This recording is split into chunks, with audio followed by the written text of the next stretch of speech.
Alors pourquoi être créatif?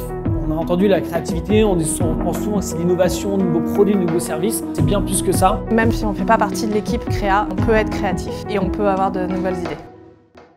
On a vraiment réussi à faire le lien entre le côté créatif et comment est-ce qu'on peut apporter de la créativité dans sa relation avec ses clients. Le but de cet atelier, c'est de montrer à vos équipes ce que veut dire concrètement innover en entreprise aujourd'hui et comment y arriver, comment construire cet état d'esprit innovant.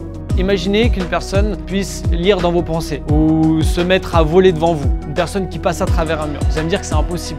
Pourtant, il y a certaines personnes qui arrivent à le faire, en tout cas elles donnent l'illusion de le faire, elles sont appelées magiciens. Alors comment on fait ça? C'est justement grâce à notre créativité et surtout un état d'esprit spécifique et quelques outils. Cet atelier peut avoir deux facettes. La première, c'est de développer cet état d'esprit innovant au sens large, cet état d'esprit créatif pour construire cet état d'esprit agile, cette capacité d'adaptation pour faire face au changement, trouver de nouvelles idées et solutions au quotidien. Et l'autre facette, c'est de travailler avec une équipe sur un projet spécifique pour en ressortir avec des pistes de réflexion ou même des idées qui sont implémentables.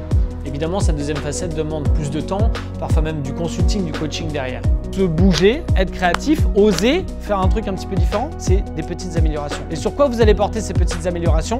Précisément et ironiquement sur les choses qui vous empêchent d'être créatif. Avec des petites améliorations, on a aussi la possibilité de créer des petits changements autour de nous.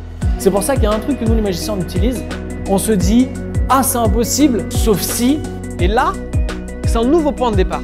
Et en fait, ceux qui sont créatifs, qui trouvent plus d'idées, c'est juste qu'ils sont autorisés à creuser un petit peu plus. Well, I think it was amazing because you can actually see there's a lot of magic that you can incorporate in your work life. Le pire ennemi de la divergence, c'est d'essayer de trouver la meilleure idée. Parce que là, on mêle ça avec la convergence. Et si, ouais mais ça c'est bête. Si c'est bête, marquez-le.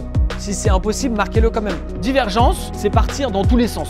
On va explorer des pistes de réflexion diverses et variées. Le but dans ces ateliers d'innovation, c'est aussi de les décaler, de les faire sortir de leur cadre de travail habituel. Donc j'amène des objets différents, créatifs, avec lesquels ils peuvent jouer, explorer.